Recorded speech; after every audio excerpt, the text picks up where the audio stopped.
Jadi, di praktik pengalaman lapangan 2 ini terdapat 5 topik dalam mata kuliahnya. Yang pertama itu tentang orientasi PPL 2, yang kedua itu membahas tentang observasi, yang ketiga tentang praktik pembelajaran terbimbing, topik yang keempat itu tentang praktik pembelajaran mandiri, dan topik yang kelima yaitu tentang diskusi refleksi akhir dari PPL 2. Pertanyaan pertama, pengalaman belajar apa yang berguna dan menarik? Jadi menurut saya pengalaman belajar yang berguna dan menarik yaitu saat mempelajari topik 4 terkait dengan praktik pembelajaran mandiri. Hal ini berguna karena melatih saya untuk lebih percaya diri ketika berdiri di depan kelas dan saya banyak belajar bagaimana cara mengelola kelas dengan efektif, menghadapi peserta didik dengan karakteristik yang berbeda-beda, serta bagaimana merancang pembelajaran dengan menggunakan metode, model, dan pendekatan pembelajaran yang merdeka dan berpihak pada peserta didik. Saya juga mempelajari bagaimana kelebihan dan kekurangan saya selama melaksanakan pembelajaran, sehingga dapat melakukan evaluasi dan refleksi untuk perbaikan pembelajaran selanjutnya. Selain berguna, kegiatan ini juga menarik karena memberikan saya kesempatan untuk mengeksplorasi berbagai strategi pembelajaran secara langsung di lapangan.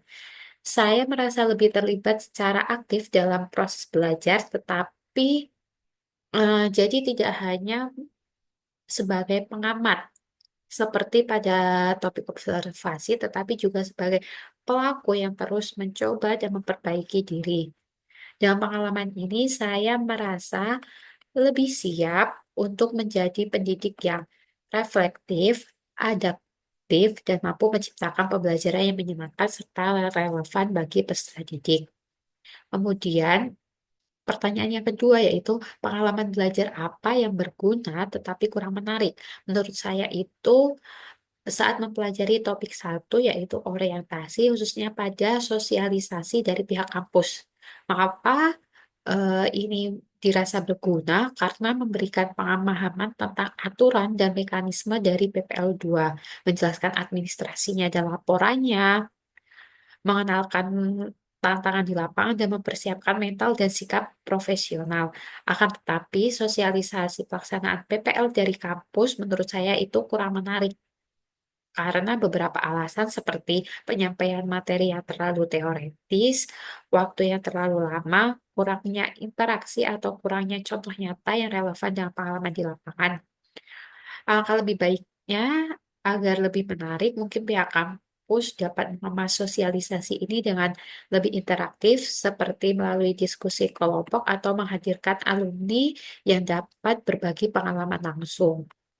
Pertanyaan yang ketiga yaitu pengalaman belajar apa yang menarik tetapi kurang berguna. Jadi menurut saya itu terdapat saat saya mempelajari topik 2 observasi. Hal ini menarik karena memberikan kesempatan untuk melihat secara langsung suasana pembelajaran di kelas serta interaksi antara guru dan peserta didik. Saya juga dapat mengamati berbagai gaya mengajar dari guru yang berbeda dan memahami dinamika kelas secara lebih luas. Namun, hal ini saya rasa kurang berguna bagi saya karena sebagian besar hal yang diamati itu bersifat umum dan sudah saya temui sebelumnya saat saya melakukan PPL 1. Akibatnya, kegiatan ini tidak memberikan pengetahuan atau pengalaman baru yang signifikan dalam mendukung peningkatan keterampilan mengajar saya. Alangkah lebih baiknya jika kegiatan observasi ini difokuskan pada aspek-aspek tertentu yang lebih mendalam dan spesifik, seperti strategi pengelolaan kelas, penerapan pendekatan diferensiasi, atau penggunaan media pembelajaran yang inovatif. Dan demikian, mahasiswa dapat memperoleh wawasan yang lebih kaya dan relevan untuk diterapkan dalam praktik mengajar terbimbing dan mandiri, yaitu pada topik setelahnya. Selain itu, akan lebih bermanfaat jika observasi dilengkapi dengan sesi diskusi atau refleksi bersama guru pamong untuk menggali alasan di balik setiap strategi yang digunakan di kelas itu. Kemudian pertanyaan yang keempat yaitu pengalaman belajar apa yang tidak menarik dan tidak berguna dalam konteks sebagai calon guru. Jadi menurut saya itu terdapat pada topik satu terkait dengan orientasi, khususnya orientasi di sekolah. Hal ini saya rasa kurang menarik karena sekolah tempat saya melaksanakan PPL 1 dan PPL 2 adalah sekolah yang sama, sehingga saya tidak mendapatkan pengalaman yang baru dan membuat saya dapat tertarik. Topik satu ini juga kurang berguna karena dari sekolah tempat PPL-nya itu sama sehingga tidak banyak hal baru yang bisa saya pelajari. Saya sudah cukup familiar dengan lingkungan sekolah, karakteristik peserta didik, dan pola pembelajaran yang dilakukan oleh guru sejak PPL 1. Oleh karena itu, kegiatan orientasi kali ini tidak memberikan tantangan atau wawasan baru yang signifikan bagi saya. Selain itu, orientasi ini hanya bersifat pengenalan dan tidak selalu berdampak langsung pada pengembangan keterampilan mengajar. Waktu yang digunakan untuk orientasi akan lebih efektif jika dialokasikan untuk kegiatan yang lebih aplikatif seperti pembelajaran terbimbing dan mandiri. Terus alangkah lebih baiknya lagi jika tempat PPL 1 dan PPL 2 itu berbeda agar mahasiswa mendapatkan lebih banyak pengalaman dan dapat lebih banyak mempelajari lingkungan sekolah, karakteristik peserta didik, dan pola pembelajaran dari berbagai guru. Kemudian apa yang terjadi? Jadi melalui mata kuliah PPL 2, saya mempelajari 5 topik. Di antaranya topik yang pertama berisikan tentang orientasi PPL 2.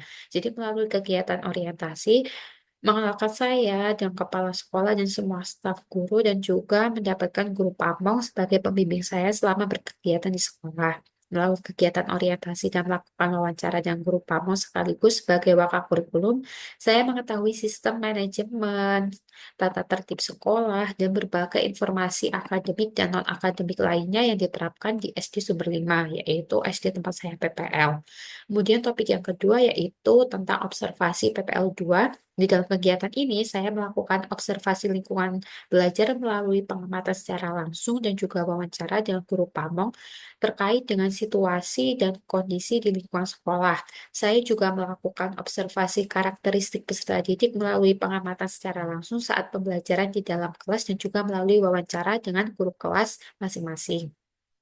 Topik yang ketiga yaitu tentang praktik pembelajaran terbimbing. Di dalam kegiatan ini, saya melakukan latihan mengajar di bawah bimbingan guru pamong dan dosen pembimbing lapangan. Kegiatan ini dilakukan satu siklus pembelajaran disertai dengan observasi karakteristik peserta didik, rancangan dan pelaksanaan pembelajaran, serta melakukan refleksi terhadap pembelajaran yang sudah dilaksanakan. Dari kegiatan ini, saya mendapatkan masukan dari guru pamong untuk lebih meningkatkan kompetensi saya dalam mengelola kelas dan menyesuaikan kembali rancangan pembelajaran agar sesuai dengan karakteristik peserta didik dan berpihak pada peserta didik. Topik yang keempat yaitu praktik pembelajaran mandiri. Dari kegiatan ini, saya melakukan latihan mengajar tanpa bimbingan dari guru pamong dan dosen pembimbing lapangan.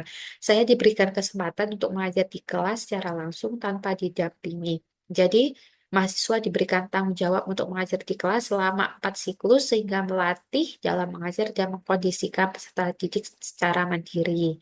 Topik yang kelima yaitu tentang diskusi refleksi akhir PPL 2.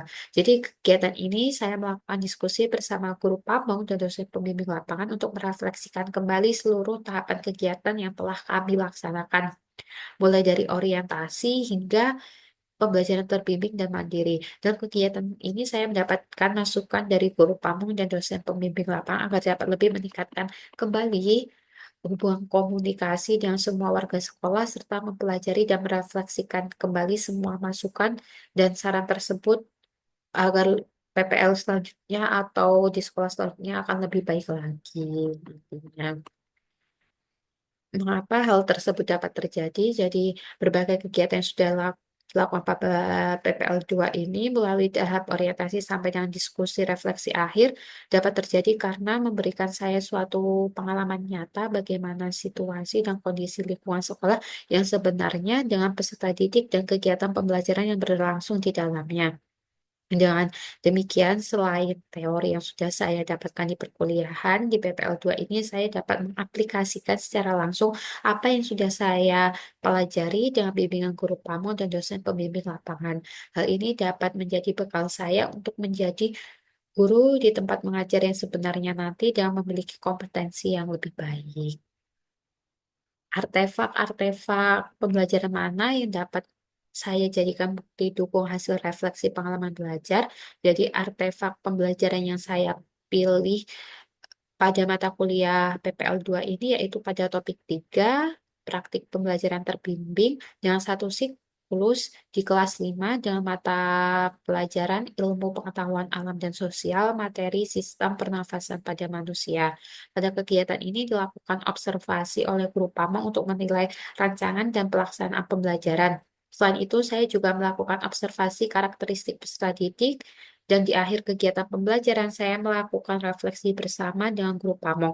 Artefak yang saya jadikan sebagai bukti hasil refleksi pengalaman belajar yaitu berupa modul ajar atau perangkat ajar yang berisi langkah kegiatan pembelajaran, LKPD, dan asesmen yang digunakan hingga bahan ajarnya. Untuk artefaknya itu seperti ini, saya tampilkan sekilas. Jadi di sini saya juga melampirkan asesmen awal yang saya berikan untuk anak, berupa ada kuesioner, kemudian saya juga kuesionernya itu saya berikan macam-macam ya. Jadi ada tentang lingkungan belajar, pergaulan peserta didik, ada kesiapan belajarnya, ada minatnya, ada gaya belajarnya. Untuk saya lebih mengetahui lebih dalam dari karakteristik peserta didik itu sendiri. Di sini juga itu ada gaya belajar untuk saya lebih mengetahui. Kemudian ada ini modul ajarnya. Modul ajarnya seperti ini. Ini ada bahan ajarnya. Jadi di bahan ajarnya juga ada video pembelajaran, ada PowerPoint. Saya juga kegiatannya saya memberikan puzzle ke anak. Saya juga memberikan infografis untuk melengkapi peserta didik yang gaya belajarnya itu visual. Kemudian di sini ada LKPD. LKPD-nya juga saya bedakan berdasarkan dari tingkat pemahaman dari peserta didik. Dari hasil, saya mendapatkan tingkat pemahaman peserta didik dari asesmen awal yang telah saya lakukan sebelumnya. Ini LKPD-nya.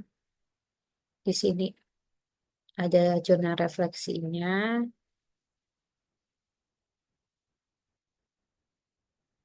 yang kognitif, yang non-kognitif. Ini ada asesmennya, penilaiannya untuk seperti apa. Terus ini ada glosarium. Nah, seperti itu singkatnya dari artefaknya. Mengapa artefak ini saya pilih? Jadi saya pilih karena menurut saya dengan adanya praktik pembelajaran terbimbing ini saya dapat mempelajari bagaimana menyusun suatu rancangan pembelajaran yang baik dengan terlebih dahulu mengobservasi karakteristik dari peserta didik itu sendiri. Jadi kenapa saya tadi melakukan asesmen awal untuk mengetahui karakteristik dari peserta didik. Hal ini bertujuan agar rancangan disesuaikan dengan karakteristik yang dimiliki peserta didik sehingga tercipta pembelajaran yang berpihak dan memerdekakan peserta didik. Selain itu, dalam artefak tersebut mencakup berbagai elemen penting dalam praktik pembelajaran mandiri seperti langkah kegiatan, LKPD, asesmen yang digunakan, bahan ajar yang menjadi bukti konkret dari persiapan setelah melaksanakan kegiatan pembelajaran yang direncanakan. Dan adanya observasi dari guru pamong, saya juga dapat mengetahui dan mempelajari kembali apa yang menjadi kekurangan saya, sehingga dapat melakukan evaluasi untuk memperbaiki dan meningkatkan lagi kompetensi yang saya miliki. Bagaimana dari artefak ini yang mendukung hasil refleksi saya? Jadi bagian artefak yang mendukung yaitu semua kegiatan yang dilakukan dalam praktik pembelajaran terbimbing yang sudah dilakukan. Hal ini karena memberikan saya pembelajaran mengenai bagaimana menyusun rancangan pembelajaran dengan menggunakan model, metode, dan pendekatan pembelajaran yang sesuai dengan karakteristik peserta didik.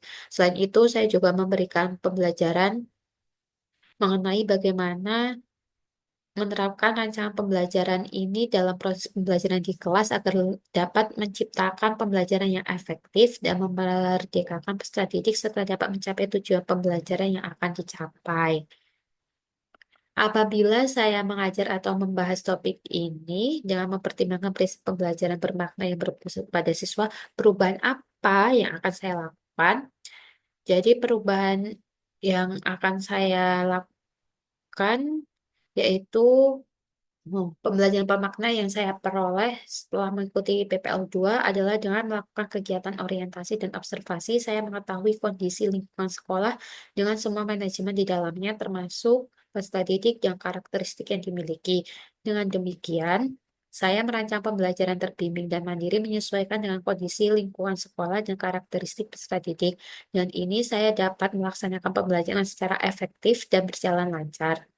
Selain itu, dari kegiatan observasi pembelajaran, diskusi, dan refleksi akhir, saya dapat mempelajari apa yang menjadi kekurangan saya dalam merancang dan melaksanakan pembelajaran sehingga dapat melakukan evaluasi untuk meningkatkan lagi kompetensi saya sebagai seorang calon guru profesional.